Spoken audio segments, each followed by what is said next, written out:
Abdallah Osman est soudanais. Comme beaucoup de ses compatriotes, il a fui la guerre du Darfour qui sévit depuis 13 ans dans l'ouest Soudan.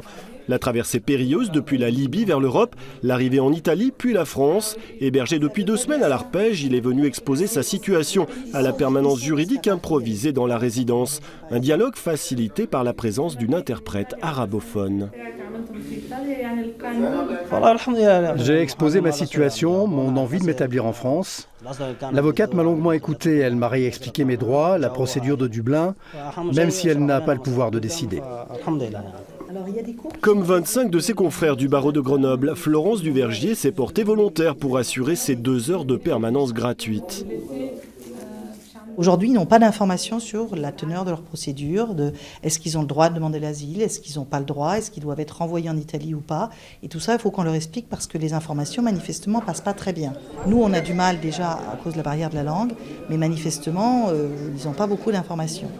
Les avocats grenoblois sont les premiers depuis le démantèlement de la jungle de Calais à proposer cette solidarité juridique. Une façon d'accompagner ces 77 réfugiés, la plupart déboussolés. Ils sont perdus dans toutes ces procédures extrêmement compliquées. Il se trouve qu'on a quelques compétences pour essayer de les aider et on peut aussi contribuer à ce que cette opération dite humanitaire par le gouvernement ne soit pas un piège, mais soit effectivement quelque chose de positif et que ces personnes-là puissent obtenir des papiers et poursuivre un parcours d'intégration en France. C'est ce que tout le monde veut.